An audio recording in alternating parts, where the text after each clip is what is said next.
Deus, a paz, Senhor, amada igreja, amém? Glória a Deus. Abra a sua Bíblia. Primeira carta do apóstolo São Paulo à igreja de Coríntios.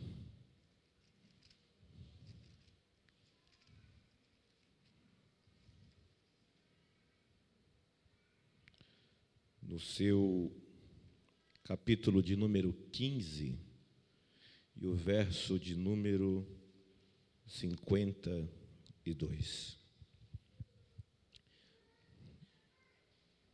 Primeira carta do apóstolo São Paulo à igreja de Corinto, capítulo de número 15, verso 52. Todos acharam? Digo amém. A narrativa bíblica vai dizer assim: no momento, num abrir e fechar de olhos, ao ressoar da última trombeta, a trombeta soará. Os mortos ressuscitarão incorruptíveis e nós seremos transformados, porque é necessário que este corpo corruptível se revista da incorruptibilidade e o corpo mortal se revista da imortalidade. E quando este corpo corruptível se revestir da incorruptibilidade, é que o que é mortal se revestir da imortalidade, então se cumprirá a palavra que está escrito: tragada foi a morte pela vitória. Onde está, ó morte, a sua vitória? Onde está, ó morte, o seu aguilhão? Amém?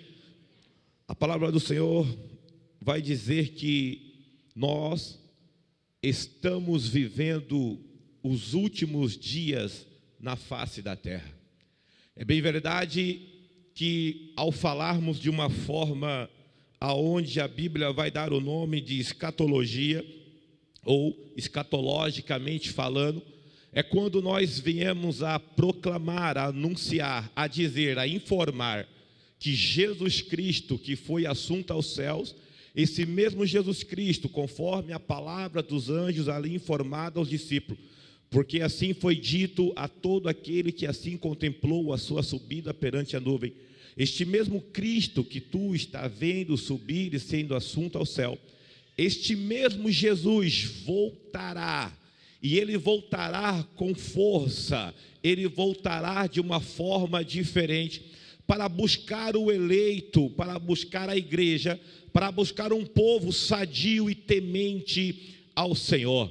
É bem verdade que nós militamos neste mundo, nós lutamos, nós fazemos de tudo para que nós possamos ser alcançados em graça, mediante a vocação que Deus tem dado a cada um de nós, a mim e a você, e algo que Ele confiou em mim e a você, o seu ministério, o seu dom, tudo quanto o Senhor confiou nas tuas mãos, que você tem de grado ao Senhor, não é para você guardar, não é para você enterrar, mas é para você granjear, e granjear de uma forma escatológica, é anunciar aos quatro cantos da face da terra, que Jesus Cristo voltará e não tardará.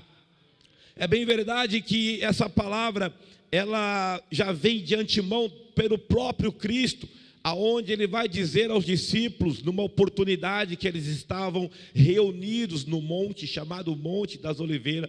Então os discípulos perguntou a Jesus: Senhor, quando será o fim de todas as coisas? Jesus, por sua vez, ele não dá a entender data, nem prazo, nem hora, mas ele vem trazendo uma lista de narrativa, aonde vai acontecer alguns fatores, e os fatores são estipulados, são dados a Deus, pelo seu povo, para os seus discípulos, para que assim também chegasse a mim e chegasse a você.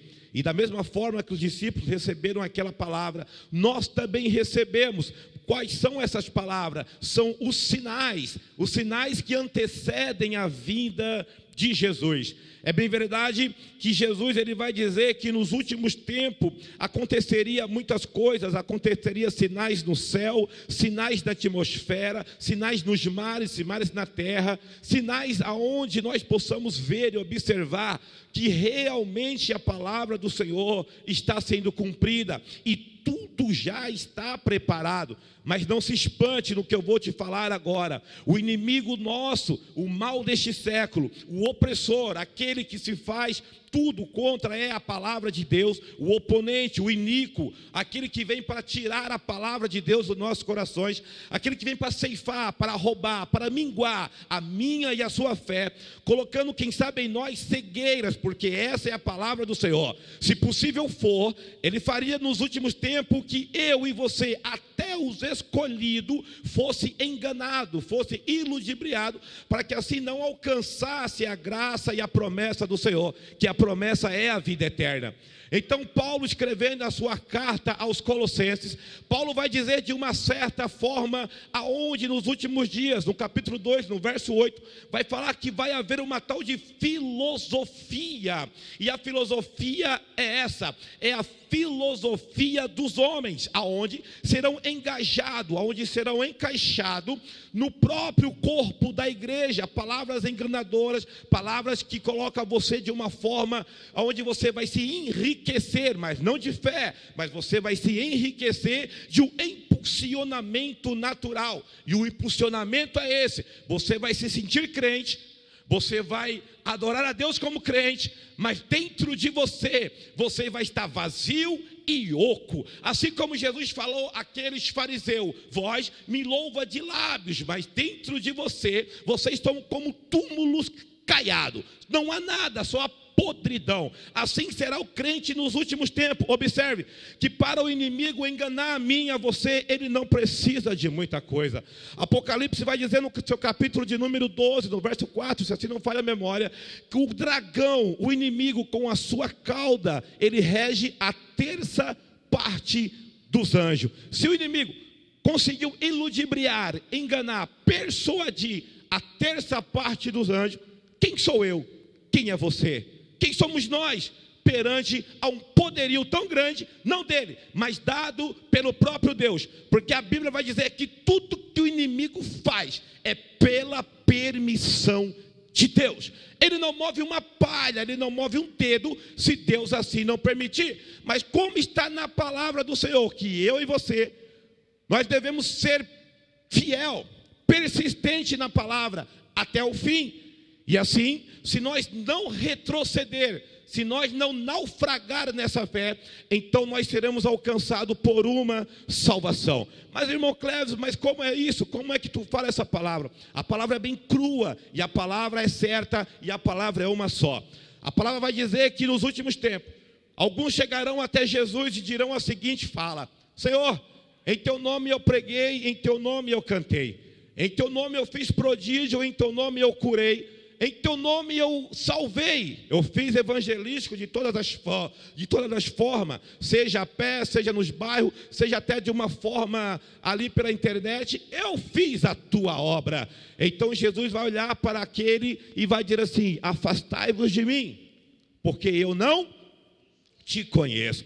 Mas irmão Cleves, como que isso pode acontecer em um crente, em um cristão? Como é que nós possamos ser persuadidos? Paulo já vem nos instruindo, mediante a qual foi falado agora, mediante a carta de Colossenses. E também quando ele vai instruir o teu filho na fé, chamado Timóteo, ele vai dizer assim: Timóteo, preste bem atenção no que eu vou te falar.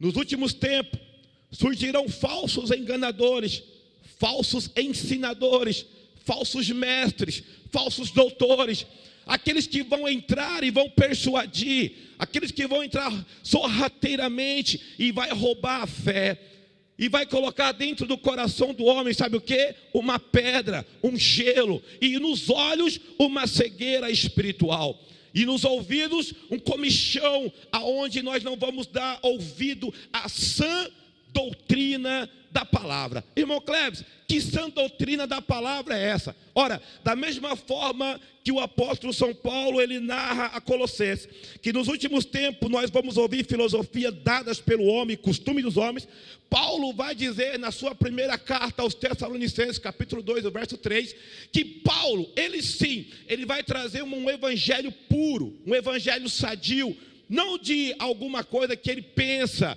não de alguma coisa que ele acha, não de alguma coisa do seu interior, mas tudo quanto ele recebeu do Senhor, isso ele há de entregar. Tudo quanto ele ouviu do Senhor, isso ele há de entregar. Mas como assim? É bem verdade que é bem mais fácil, é bem mais agradável, é bem mais gostoso, é bem mais aplausível nós ouvirmos palavras que agradam, que massageiam o ego.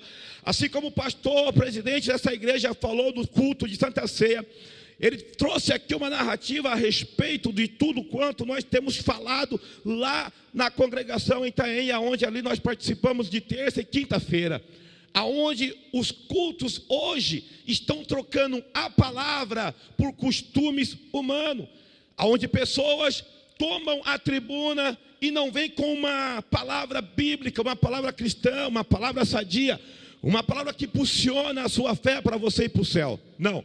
Mas ele traz para mim, traz para você uma palavra de testemunho, e um testemunho ele é tão grande, ele é tão elástico, pastor Adão, que ele toma todo o tempo da palavra. O testemunho é válido, é mérito, porque nós somos testemunha do Senhor.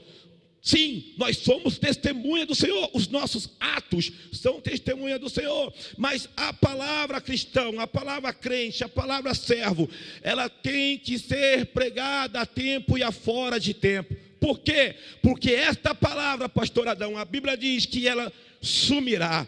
E quando eu observava essa narrativa que a palavra ia sumir, eu pensava, quando eu era pequeno lá na cidade de Peruíbe, que as letras da Bíblia iam sumir e as páginas iam ficar toda branca.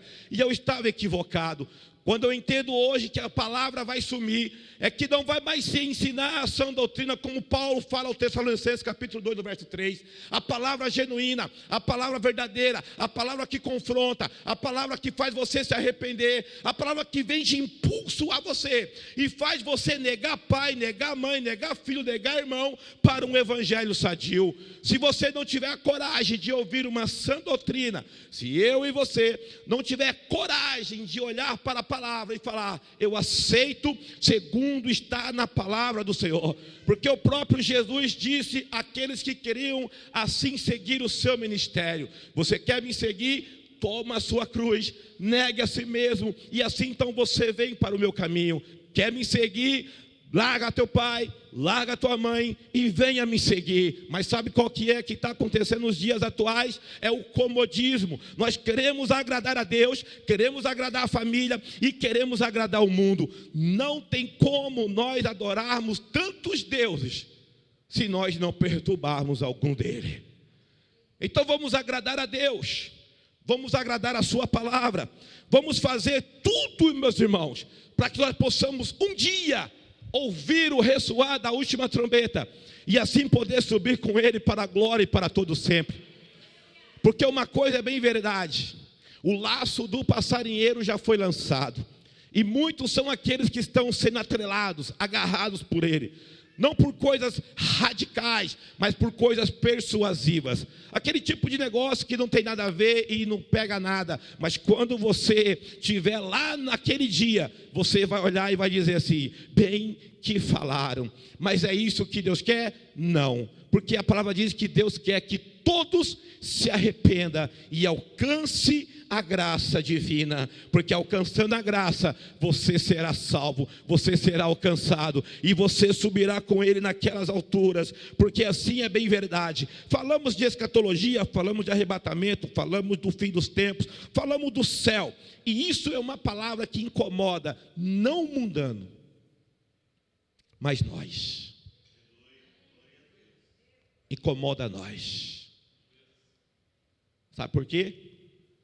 Porque nós gostamos mais de filosofias humanas do que da sã doutrina da palavra. Vamos mudar isso, amém? Vamos para o céu, amém? Deus seja louvado.